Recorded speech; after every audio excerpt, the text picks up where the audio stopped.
السلام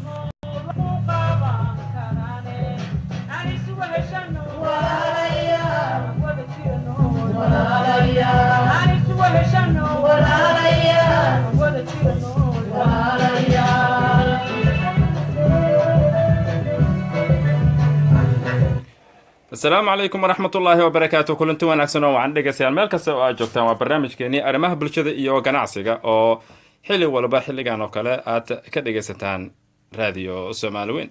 dhageystayaal barnaamijkeena maanta wuxuu ku saabsan yahay waqti waxa la joogaa haatan waqtigii oo loo dabaaldegi jiray dhalashadii nabiga. barnaamijkeena maanta waxa inoogu marti ah culimo diin Soomaaliyeed oo arintaasi ihtifaalka oo ka hadli doona. sidoo kale dhageystayaal waxaad ogsoon tihiin in ihtifaalkani inta badan uu ka dhaco dalalka muslimiinta in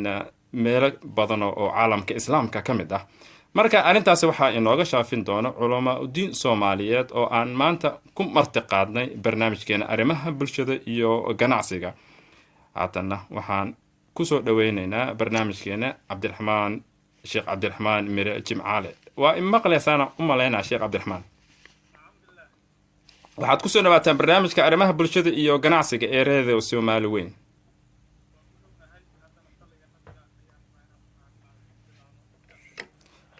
haye waad ku bilaaban kartaa insha Allah. خير غنبه صلى الله على نور على جينا عرفنا عيب المنورة صلى الله على خير غنبه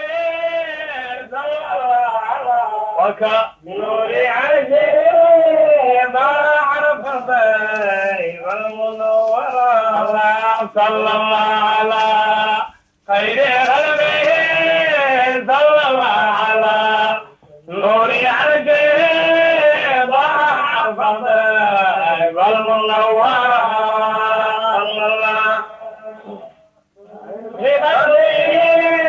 صلى الله على نور على ضاع فضائب المنورة. اللهم صل وسلم وزد وبارك عليه. بسم الله الرحمن الرحيم. الحمد لله رب العالمين، والصلاة والسلام على أشرف المرسلين سيدنا محمد وعلى آله وصحبه أجمعين، وبعد. قال الله تعالى في محكم تنزيله وهو أصدق القائلين: وإنك لعلى خلق عظيم. صدق الله العظيم. إخوة الكرام، سيدات أختهين بوحى الشوقناه وقته حبيب كان نبي محمد صلى الله عليه وسلم دلشدي صلاة احتفال جري. دلشد النبي قالنا وعالم كأو دشيوي محيي لي عالم كمقدم كذا على النبي سيدي رايب أبو صادري نور أيو أبحيي نبي صلى الله عليه وسلم. وعن هذا علينا إياه إذا عد Soomaaliweyn iyo milkiilayaasha iyo wariyayaasha nagala qayb qaadanaya xafladan farxadda badan leh oo lagu weyneynayo nabiga naga sallallahu alayhi wa sallam. xaqiiqatan waxaan aad ugu faraxsanahay Soomaaliya meel walba ayaa nabiga looga ixtifaal jiray, geed iyo guri iyo degmo iyo beel iyo magaalo madax iyo dawlad iyo maxaan ku yiraahdaa shacab intaba. waayaan dambe ayaa xoolaha dabac iyo habacna galay. ilaahayna waa naga korinayaa subxaanahu wa tacaala oo waxaad arkaysaa inay si weyn caalamka ugu soo noqonayso dhammaantiis weynayntii nabiga sallallahu alayhi wasallam. nabigeena wuxuu leeyahay: ana sayidu waladi aadam walaa fakra. ilmihii nebi aadan baan sayid u ahay, faanna maahan buu yidhi nebigu sallallahu alayhi wasallam. haddii aan masalan dadku su-aalaha la isweydiinayaaho waxaad arkaysaa mararka qaar waxaa la leeyahay goormay bilaabatay nebiga in loo xafladeeyo, goormay bilaabatay. oo dadka qaar u arkaan inay tahay waxyaabo bilbilaabaho dadku ay bilowdeen ma ahane nebiga sala allahu calayhi wasalam dhalashadiisa ka hor intuusan dhalan ayaa sida qur'aanka noo sheegay waxaa ilaahay ku baryi jiray dadkii hore ahlu kitaabka ahaa markay la dagaalamayaan dadka aan kitaabka haysan ayay nebiga ilaahay ku baryi jireen marka intuusan adduunkan u soo daahirin ka hor ayuu nebigu sala allahu calayhi wasalam magiciisu ayuu joogay ninkii la odhan jiray cabbaas bin cabdilmudalib oo nebiga adeerkiisa ahaa sala allahu calayhi wasalam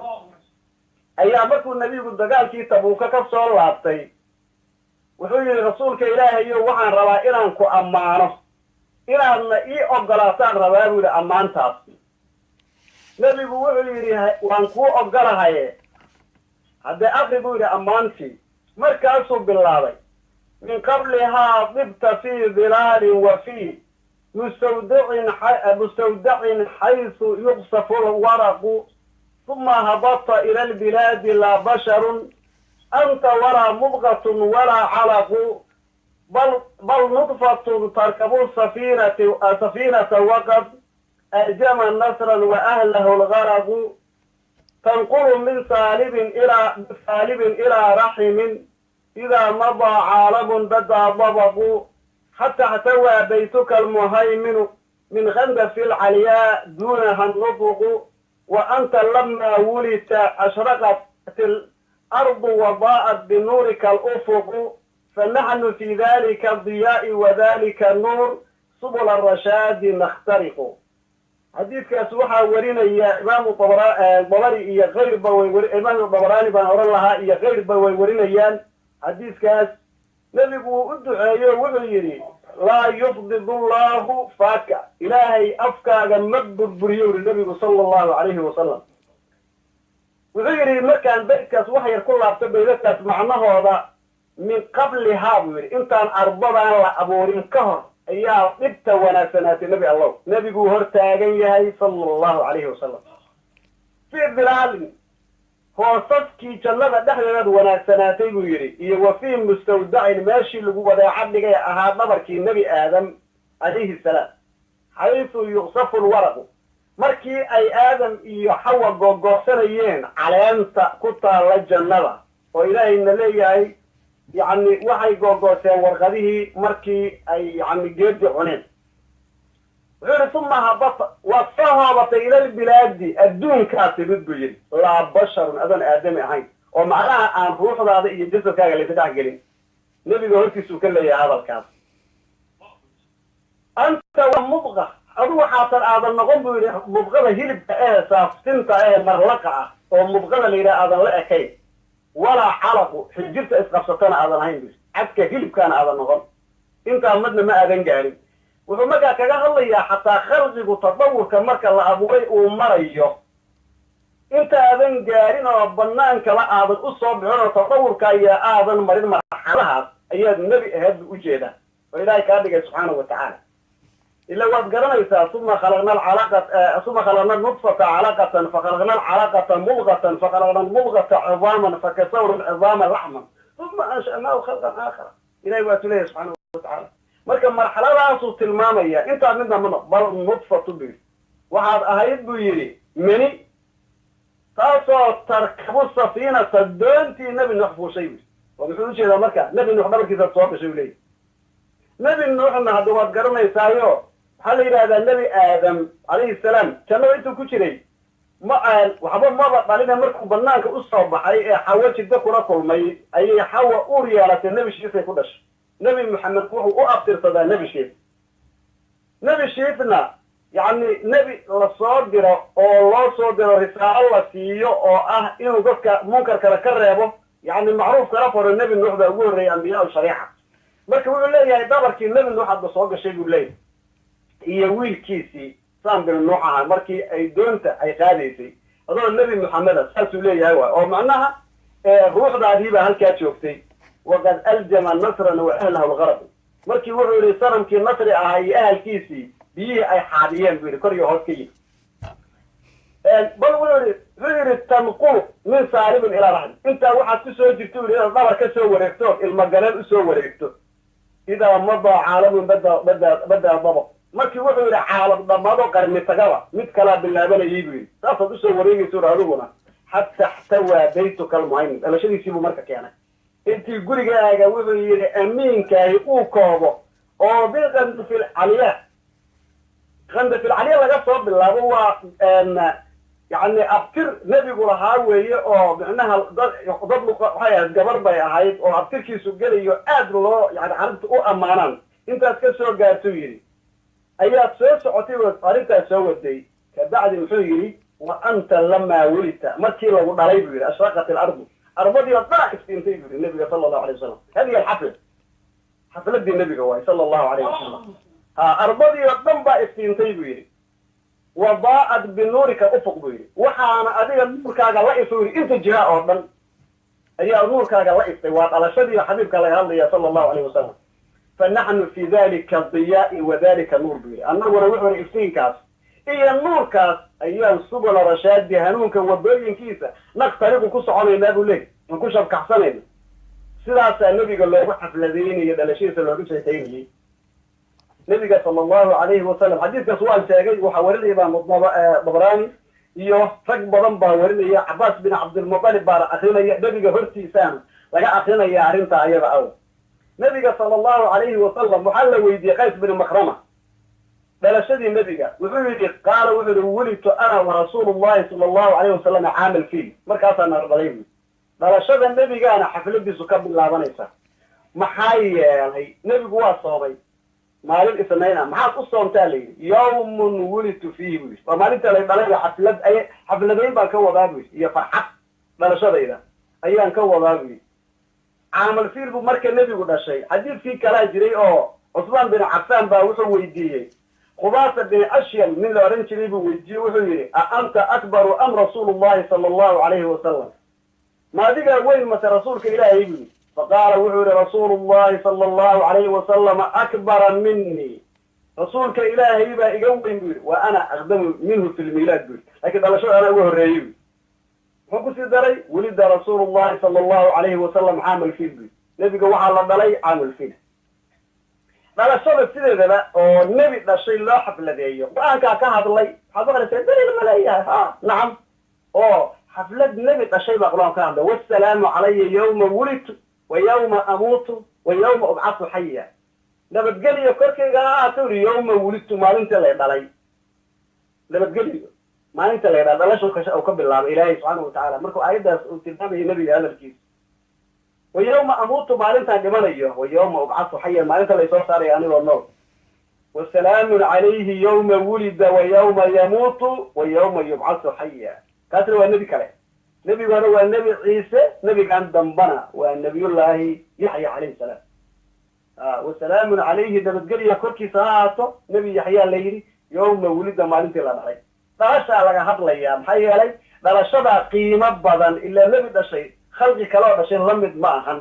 nebi maxamedna afdalu lkhalqi cala alidlaaq weeye nebigu wuxuu yihi ana inamaa ana raxmatu lmuhdaa raxmo adduunka loo soo hadiyeeyaan hayru anigu nebigu sala allahu alayh wasalam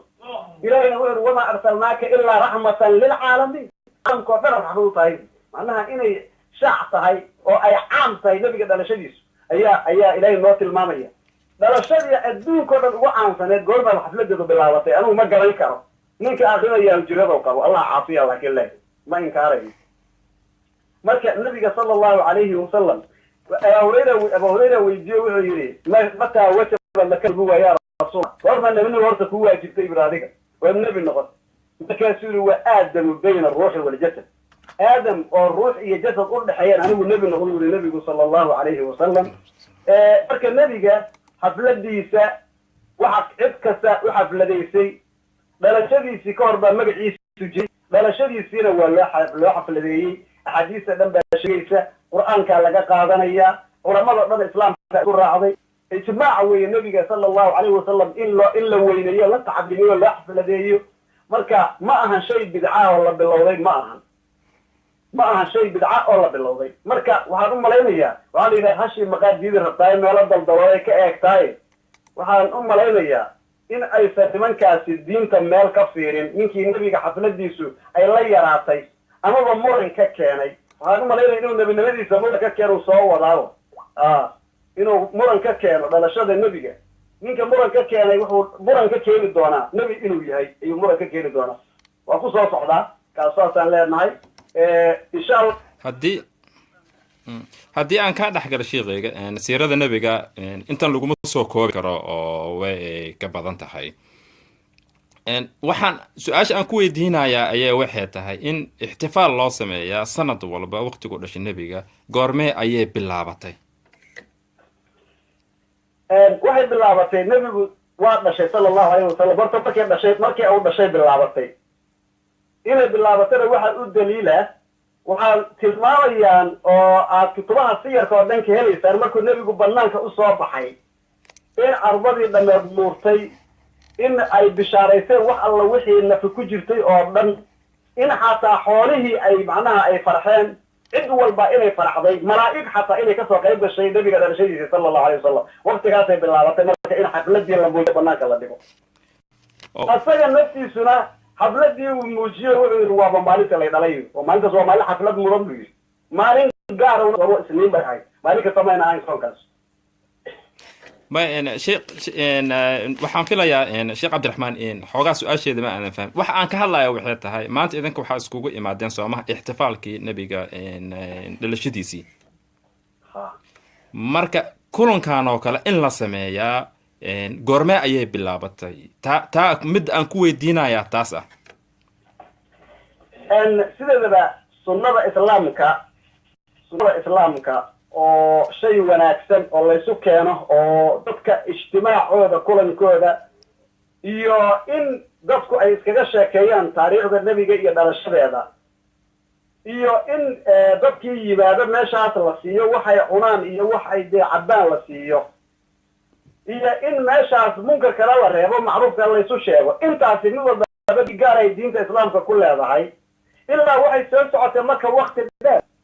dheer ay soo socotay maaha wakti dambe wax bilowday kayfiyadu waa kala badnaan kartaayo waa macnaha ashyaadii waa laysu keri mar laga dhigay muxuu ahaa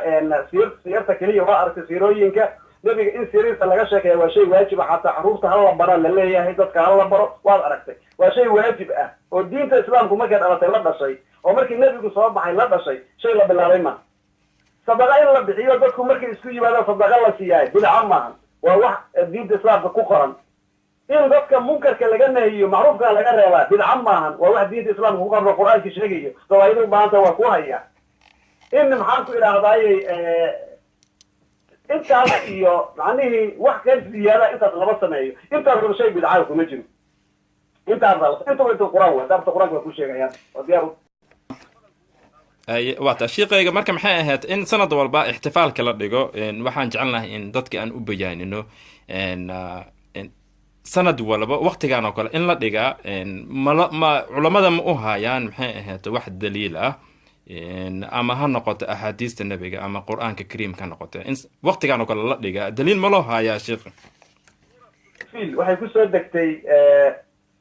ninkii la dhihi jiray abraar oo soo duulay oo kada kusoo duulay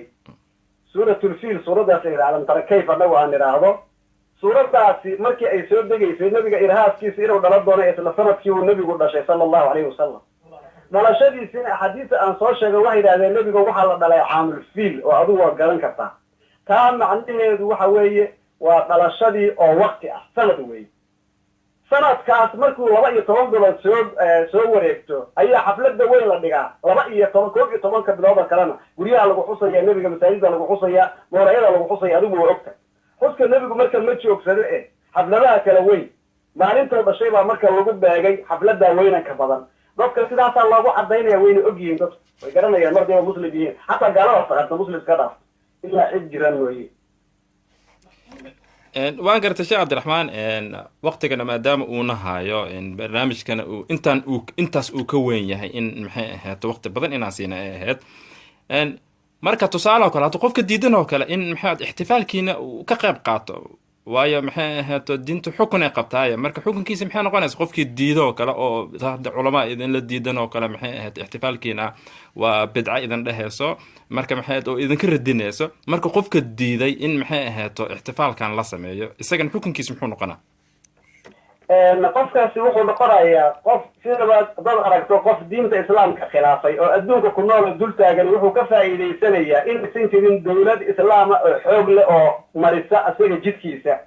marka dadkaas waa dad ku nool fawdo nafsaani ah naftooda fawdaha iska nool yihiin waxayna sugayaan xukun islaami markuu yimaado oo dawladnimo rasmi ah oo dawladdii muslimkee kala horreeye oo kale ah dawladdii la odhan jiray cabaasi ee nagu degeysa cusmaaniyada dawlad cabaasiya dawlad umawiya dawladdii asxaabta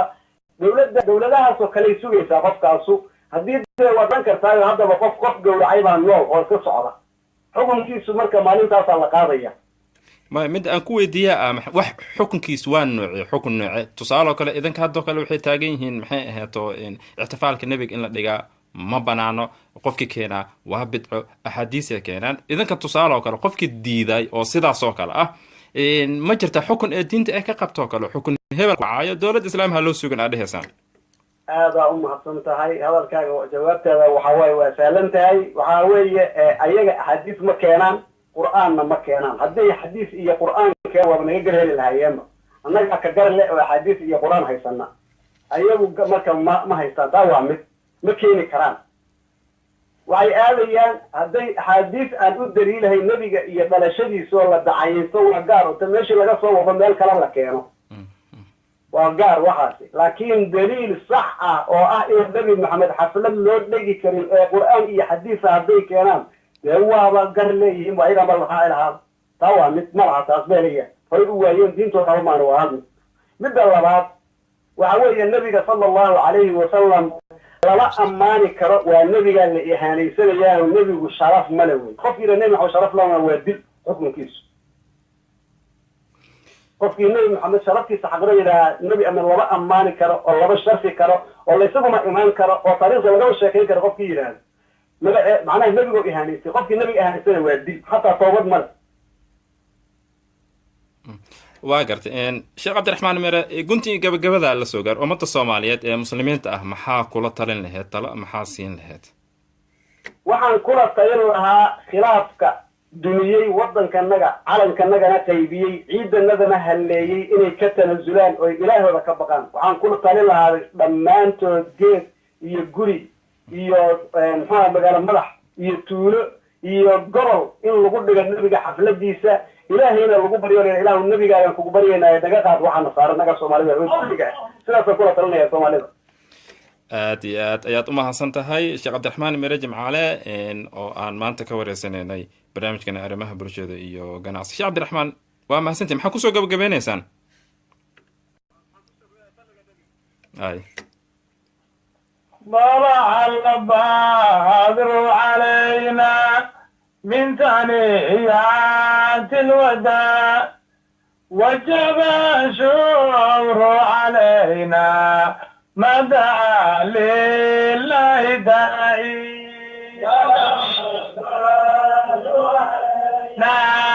من ثنيات وجب الشكر علينا أيها المبعوث فينا جئت بالأمر مضاء جئت شرف المدينة مرحبا يا خير داعي علينا من ثانية والجمال علينا مدى waa tahay dhegeys aad iyo aad ayaad u mahadsan tahay sheekh cabdiraxmaan mere jimcaale iyo culama diinka soomaaliyeed ee kula joogta aad iyo aad aad u mahadsan tihiin